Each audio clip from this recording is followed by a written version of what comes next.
Hola a todos. Bien, pues hoy, como bien dice el título y la portada, vamos a hablar del Imperio Romano. No, vamos a hablar de si Europa debería volver a forjar algo parecido al Imperio Romano, ¿no? Por eso lo llamaba el Imperio Latino, porque bueno, realmente pues eran latinos, ¿no? Los romanos. De hecho, y hablaban un idioma que se llama el latín, del cual deriva todos nuestros idiomas actuales, al menos en la Europa del Sur, así llamada del Sur, vamos a Francia incluida, Portugal, España, Francia, Italia y algo quedó en el rumano también, lo que fuera otros y la Dacia, si no recuerdo mal, o la Dalcia. El caso es que digamos, el Imperio Romano abarcó, como de todos es sabido, en su máxima esplendor, pues casi toda Europa, menos la muy norteña, incluyendo Inglaterra, hasta el muro de Adriano, es decir, hasta la frontera con Escocia, más o menos, para que nos hagamos una idea, eh, incluyendo todo el Magreb entero, ¿vale? Hasta lo que sería el actual Israel, abarcando la actual Siria e incluso la península de Anatolia, casi toda, menos la parte norteña de la península de Anatolia. Toda la parte costeña, de costa, prácticamente estaba dominada, yo diría que estaba dominada, Grecia incluida, evidentemente, fue la primera conquista. Así que era como una especie de círculo, ¿vale? Alrededor del Mediterráneo y donde, digamos, incluyendo las dos penínsulas, la ibérica y la de Italia, que estaban invadidas en su totalidad. La ibérica le faltó, digamos, como dominio militar, quizás algunas partes muy norteñas del País Vasco y alguna parte de Portugal, pero realmente no se consiguió quizás hacer una conquista total militar, pero sí una conquista total cultural, por lo tanto, al final, digamos que cuentan como conquista, ¿no? Igual que la famosa Germania y tal, no se conquistó del todo, se pararon por ahí por Baviera, pero bueno, culturalmente, digamos, fueron conquistados, ¿no? Totalmente. Así que realmente fue un imperio europeo, se puede decir, con el Magreb incluido, y que conformó pues una potencia que en su día pues realmente pues marcó tan profundamente, de hecho, que hasta nuestros días nos podemos considerar todavía romanos. Prácticamente nuestra forma de funcionar en casi todos los aspectos, ¿no? Incluso la mentalidad, etcétera, etcétera. Se puede decir que la jurisprudencia, etc., etc., todo funciona, sobre todo en los países donde más influyó, que es evidentemente Francia, España, Portugal, la actual Italia, evidentemente, ¿no? Y podríamos decir que Grecia tal vez es donde más pozo, digamos, quedó, pero porque los demás países que Roma dominó, como están bajo otras influencias muy potentes, en el caso del norte de Europa, la influencia germánica, ¿no? O de los vikingos, o de los, llamarlo como queráis, todos esos pueblos, digamos, anglosajones, de alguna forma mantuvieron una especie de idiosincrasia ligera, porque ya te digo que están muy, muy influenciados por Roma, hasta el punto que hoy en día hacen parte otra vez de Europa con toda la naturalidad, menos Inglaterra, que ahora se ha desatado un poquito el proyecto. Pero digamos que incluso Estados Unidos, Inglaterra, de todas formas, en toda su forma de funcionar también es muy romana, ¿no? Menos en algunos aspectos de su personalidad que son un poco especialmente anglosajones, pero realmente es muy romana su forma de funcionar. Y copian prácticamente muchísimas cosas de Roma todavía, ¿no?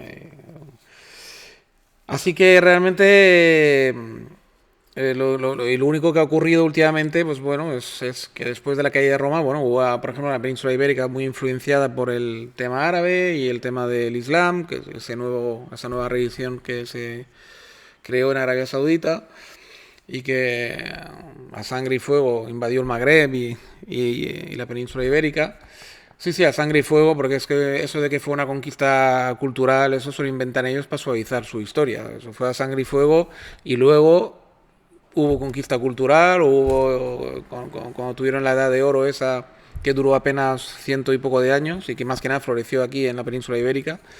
Esa famosa edad de oro que siempre hablan los musulmanes, pues bueno, fue una cosa breve, 150 años, luego llegó la oscuridad de ellos que dura hasta nuestros días prácticamente, es decir, la era de la teocracia dura y pura, Sharia, etc.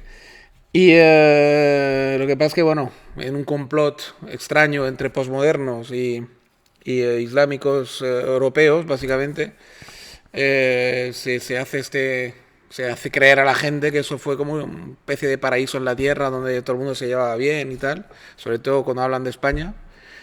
Y es una mentira. Es decir, esto fue pues un pacto de vencidos y vencedores. Y los vencidos, pues lo que hacían era ser dimis en el imperio musulmán. Y idem para el imperio otomano, que también se pinta siempre como una especie de idilio multicultural, etc. Mentira, dominaba la Sharia, dominaba el Islam y, evidentemente, por cuestiones prácticas, pues a los dimis se les dejaba vivir y practicar sus religiones, pero porque era práctico, digamos, ¿no? No porque fuera el deseo, ni fuera lo que imperaba, ni había elecciones libres, ni había nada liberal, ni nada en el Imperio Otomano tampoco, ¿vale? No digo que en el Imperio Romano fuera así tampoco, ¿eh? O sea, pero me vengo a referir que el Imperio Romano forjó una serie de o puso las bases a una serie de cosas que han florecido después de la Revolución Francesa, sobre todo, y en un breve momento de tiempo que fue el Renacimiento, y algunos momentos puntuales como el Romanticismo, etc., que fue, bueno, un neoclásico, periodo neoclásico también, que lo pueden llamar, que fue un intento, pero muy romántico y muy equivocado en muchos aspectos de volver a la época, sobre todo griega, en ese caso, la Grecia clásica, podríamos decir, ¿no? Más que el Imperio Romano. Pero bueno, aparte de esos breves momentos, eh, evidentemente, digamos que cuando ha eclosionado todos los cimientos que dejó el Imperio Romano y Grecia, y etcétera, en Europa, fue básicamente después de la Revolución Francesa, donde ha eclosionado pues todo lo que fueron dejando siglo tras siglo, pues la cultura clásica griega en un principio, la romana, que también con la jurisprudencia sobre todo, etcétera, dejó muchas bases muy buenas. Lo que pasa es que funcionó como había que funcionar en sus tiempos, ¿no? Evidentemente no hubo nunca una democracia liberal ni nada, hubo repúblicas elitistas que eran más bien eran más bien, digamos, se podría decir, oligarquías, realmente, ¿no? Repúblicas oligárquicas, básicamente lo que hubo, ¿no? Con algo de democracia interna dentro de la oligarquía, dentro de la élite, había algo de democracia, pero para el pueblo no, evidentemente, ¿no? Así que, pero bueno, todo eso dejó unas bases que han conformado nuestro mundo de hoy en día, al menos en Occidente, evidentemente. Cuando hablo del mundo de nuestro mundo, hablo de nuestro mundo. Evidentemente, ya sabéis que en los otros mundos, en Asia, en los países árabes, en África, etcétera, pues no. Y cuando hablo de nuestro mundo, hablo de América también, y de las dos Américas, ¿eh? De la del sur y la del norte, porque evidentemente al estar dominadas por España en su día, luego por Inglaterra, y actualmente un max mix entre España e Inglaterra y, digamos, los herederos de España e Inglaterra, mejor dicho, evidentemente funcionan con una mentalidad occidental en todos los sentidos. Más América del Norte que la del Sur, pero la del Sur también, a pesar de todo. Funciona de una forma grecolatina, por decirlo de alguna forma. Tienen esa imprenta grecolatina con sus peculiaridades y particularidades, evidentemente, porque había pueblos indígenas que tienen su carácter y sus rasgos, que algo ha quedado, evidentemente, pero que al final, tal y como está América, la América Latina del Sur, Centroamérica y Suramérica, evidentemente, estoy hablando, incluyendo México, si queremos, que ya sería Norteamérica geográficamente hablando, pero para lo que estoy hablando yo, pertenece de lleno al mundo hispano-greco-latino. Evidentemente, pues está claro que la imprenta, o sea, la huella es esta, ¿no? Entonces, el título es ¿será Europa capaz de formar un imperio latino de nuevo? Pues evidentemente no sé si será capaz de hacerlo, pero debería. Porque realmente si queremos conservar nuestra forma de vida, queremos conservar nuestros valores, queremos conservar lo que hemos construido durante siglos los europeos y hemos conformado en lo que es hoy en día Europa, que es prácticamente una especie de paraíso, una especie de sitio idílico donde vivir y donde, con sus muchos defectos, que los tiene, pero básicamente comparado con el resto del mundo, yo que he tenido la suerte de poder viajar mucho, os puedo decir que cómo se funciona y cómo se vive en Europa, pues nada. Y los pocos americanos del norte que vienen aquí realmente no solo de vacaciones a ver las cuatro, el Coliseo, etcétera, etcétera, y hacer las 4 vueltas que hacen en el año sabático, eso que se toman antes de emprender su vida de mierda, hablando claro, porque es una vida de mierda lo que se montan ahí en Estados Unidos normalmente, menos que tengas mucho dinero. Cuando vienen aquí a vivir por alguna razón, un año o dos, por trabajo, por lo que sea, te aseguro que ningún americano vuelve a América. O sea, Estados Unidos no vuelven. Cuando prueban las mieles de Europa ya no se vuelve. Idem les pasa a los del mundo árabe, a los del mundo, a los de África, a los países del este, ruso que viene aquí, ruso que se queda, ucraniano que viene aquí, ucraniano que se queda, búlgaro que viene aquí, búlgaro que se queda. Quiero decir, es muy difícil que vuelvan a sus países, ¿no? Porque Europa del Este, desgraciadamente, ha estado siempre en un balotaje entre el mundo de Asia, que sería Rusia, que es una especie de mundo euroasiático, pero que al final tiene una mentalidad más asiática que europea, el ruso, en muchos aspectos. A pesar de que siempre ha querido ser europeo, la mentalidad es asiática en muchos aspectos, ¿no? Y por lo tanto con todos los defectos que lleva alguna virtud tiene, pero muchos defectos comparado con nuestra civilización. Asia es mucho más dura en muchos aspectos, ¿no? Luego tiene todo un bagaje filosófico que a mí me encanta, el budismo, confucianismo, incluso si me apuras, el hinduismo no, no me gusta, pero todo lo que es el tema, digamos, budismo sobre todo, reconozco que incluso tema de Confucio, lo que sea, pues puede estar interesante y muchas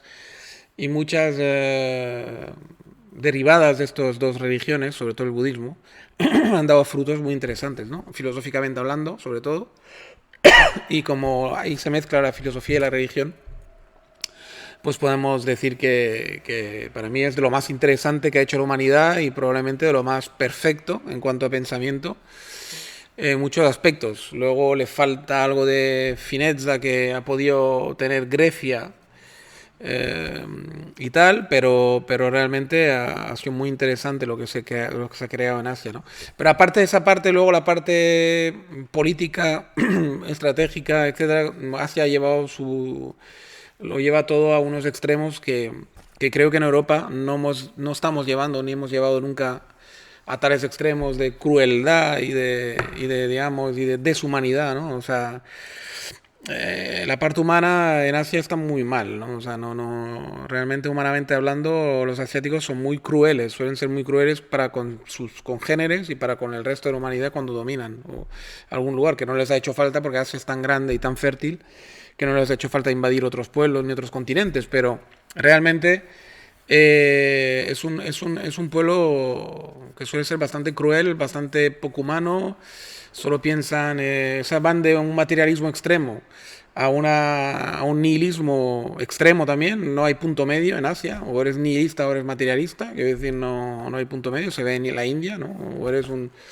O vas con taparrabo por la calle intentando intentando no matar ni una hormiga cuando andas, o de repente son los más ultra ricos, los más ultra trabajadores y se pasan la vida trabajando 24 horas sin comer, etcétera, o 20 horas trabajando y 4 horas durmiendo.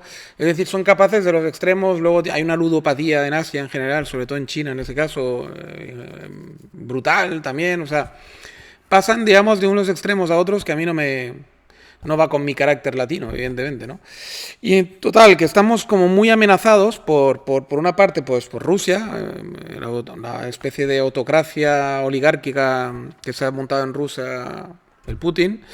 Ahora Estados Unidos parece que está también por esos caminos con el Donald Trump, ¿no? Por el camino de la oligarquía y de la autocracia.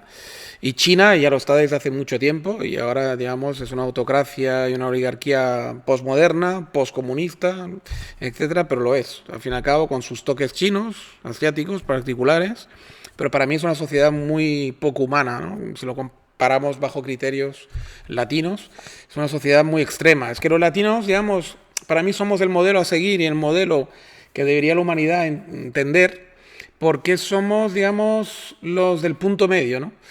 No somos ni demasiado materialistas ni demasiado nihilistas, ¿no? Amamos la vida de una forma equilibrada, yo creo, ¿no? Sabemos que el nihilismo y el materialismo están ahí, lo practicamos a su justa medida cuando toca, ¿no? O cuando nos parece o cuando los tiempos lo requieren, pero no vamos hacia ningún extremo casi nunca, ¿no? Siempre nos quedamos muy en el medio, somos muy realistas, somos muy de tocar tierra. Las tierras latinas ya, digamos, de alguna forma nos han conformado el carácter porque tenemos cuatro estaciones muy definidas en el Mediterráneo, hay, digamos, todo está como muy pautado, hay como un equilibrio entre el frío y la calor, hay un equilibrio entre todo, entre la sequía y la abundancia de agua, etcétera, etcétera, y todo eso nos ha, creo que, conformado un carácter muy equilibrado, ¿no? A los latinos en general, ¿no? Y sin embargo, los de tierras más extremas, como puede ser pues, los de que viven muy al norte, los que viven muy al sur, los que viven en los trópicos, etcétera, pues tienen caracteres como más extremos, como su clima, ¿no? Es decir, son gente que normalmente van de extremos a extremos y pocas veces están en un justo medio, ¿no? Y realmente esto creo que es una cosa que tenemos que reivindicar. Tenemos que proteger nuestra cultura y nuestros enemigos son pues estos básicamente, y luego no hay que olvidar que el enemigo de toda la vida, que es a nuestro sur, desde que el Islam se creó, que es el Islam en general. Evidentemente estoy hablando del Islam radical en ese caso, de los que aplican la Sharia, etcétera, pero bueno, al fin y al cabo es otra visión, otra cosmovisión totalmente distinta a la nuestra y con tendencia a la oligarquía teocrática en ese caso, ¿no? Como es Arabia Saudita, como es Irán, que son oligarquías en la medida que manda una élite oligarca que es rica y potente, y luego pues hay una autocracia, evidentemente también está claro, pero una autocracia en ese caso no laica, sino teocrática, ¿no? Que va ligada a un poder religioso. No es así ni en el caso ruso ni en el caso chino, que estamos hablando de autocracias laicas, ni en el caso en ciernes norteamericano con el Donald Trump, que sería una autocracia, entiendo que laica también en muchos aspectos. Y entonces, claro, el mundo musulmán pues es un enemigo natural. Yo no digo ahora que seamos enemigos de momento de guerra, es decir, de militar, pero somos enemigos ideológicos, ¿no? Está clarísimo. Y encima, en el caso del Islam, tenemos una quinta columna en Europa metida de millones y millones de personas que no se están adaptando y que más bien siguen la Sharia cada vez más. La Sharia o Sharia, no sé dónde poner el acento, y que realmente es un peligro también para nuestra forma de vida, para nuestra cultura, etcétera, etcétera, porque pocos de ellos se adaptan a nuestra cultura y muchos se quedan en su cultura, y realmente es peligroso al final porque no deja de ser una quinta columna que, llegado al caso, a mí no me cabe la menor duda, ya me lo han demostrado con el Bataclan, con muchos, en cuanto les den la orden desde las teocracias, estos se convierten en un enemigo automáticamente. Es decir, en caso de guerra militar o en caso de enfrentamiento directo con alguno de sus países de origen, se convertiría en una quinta columna de forma automática. Dudo mucho que muchos de ellos salieran a nosotros. Algunos, no me cabe la menor duda que algunos sí, pero yo los cerraría en un 10-15%. El 80%, 75% se unirían a las causas, a pesar de haber nacido aquí, de ser ya nacionalizados en nuestros países, etcétera. Ya me han demostrado, en pocos acontecimientos que ha habido, me han demostrado que rápidamente se giran la camisa hacia su cultura, ¿no? Se demuestra con el caso palestino-Israel, que están a favor de Palestina de forma automática prácticamente, se demuestra con Bataclan, se demuestra con Charlie Hebdo, se demuestra que eran franceses ya, nacidos en Francia, con nacionalidad francesa, pero eran musulmanes. Y entonces, a la que alguien les dio la orden de girar la camisa, o ellos mismos se autosugestionaron para girar la camisa, se la giraron rápidamente, vamos, y fueron a matar a compatriotas franceses, de otra religión, de otra, en ese caso eran laicos, y además ateos, los del Charlie Hebdo, pero les dio igual. Y en las terrazas mataron todo lo que pudieron, en las terrazas, etcétera, etcétera, los del Bataclan. Y así que realmente a mí esos dos acontecimientos, a mucha gente, sobre todo aquí en España, les parece como baladí esto, el 11M, todo eso, además los de extrema derecha y los de extrema izquierda siempre lo atribuyen a no sé qué conspiraciones oscuras, etcétera, pero esto es una realidad, es así. Porque esos son los atentados grandes, pero microatentados hay prácticamente semanalmente en toda Europa. Algún musulmán que se vuelve loco y por la causa palestina o por cualquier cosa que se le ocurra se pone a atropellar gente en la calle, en Alemania eso ocurre prácticamente cada semana. Lo que pasa es que ya se oculta para no asustar a la gente. El tipo este que en Ceuta, en Algeciras, de repente le dio por cargarse un cura y cortarle la cabeza. Quiero decir, eso fue una cosa sui generis, tranquilamente, que se montó él solo en la cabeza y todos los que se le giran la perola les da por ahí. O sea que, evidentemente, lo que pasa es que ya al final se oculta para que no vayamos asustados por la calle, pero es que es un peligro constante. Ahora que te cruzas con uno de ellos y se le gira la perola y le da por ser yihadista por un minuto, igual se carga a 10 personas en un parque y con un cuchillo y se queda tan pancho. Quiero decir, o sea, es un enemigo que tenemos en casa y ya está. Por mucho que lo queramos ocultar, suavizar, etcétera, etcétera. No todos, repito, no todos. Y no todos pasarán a la acción, pero evidentemente es así, es una realidad. O sea, quiero decir, yo no escondo nada, ni es racismo, ni soy islamófobo, ni muchísimo menos. O sea, son gente que normalmente, además, de forma individual, los que conozco, los que he conocido, me han caído súper bien. Suelo tener muy buen feeling, además, con ellos. No tengo ningún problema. Admiro muchas cosas de su cultura, etcétera, pero la realidad es la que es. Yo no la puedo ocultar, ni la puedo maquillar, ni la puedo, como hace mucha gente, que la quiere ocultar, maquillar, y bueno, ya no te cuento los que hacen conspiranoia y lo quieren como, bueno, en fin. Así que vamos a dejarlo aquí porque quería que fuera breve y yo en definitiva sí, yo abogaría por volver a hacer, o sea, que lo de rearmarse y todo ese tema me parece muy bien. Yo incluso haría un ejército urgentemente europeo, comandando Alemania, comandando Francia. Yo diría que Francia sería más lógico, pero bueno. Y sí, o sea, sin ninguna duda, yo abogo por un imperio otra vez latino que nos proteja de los peligros exteriores, que son muchos, cada vez más apremiantes y cada vez digamos, huele peor el ambiente. Así que sí, un ejército europeo lo veo súper necesario, incluyendo los máximo posible de países del este que quieran venir con nosotros, que son muy fáciles de incluir en nuestra cultura porque también están impregnados, lo quieran o no, del imperio latino. Y la verdad es que sí, es una cosa que vamos, si hay que votar mañana por esto, yo voto positivo. Y espero que muchos de vosotros que me seguís, pues también. Pues nada, y si no, pues también, quedaremos tan amigos, pero por lo menos la opinión ya la he dado en ese aspecto. Nada, que vaya todo muy bien, cuidaros mucho, como digo siempre, y hasta la próxima. Chao, chao.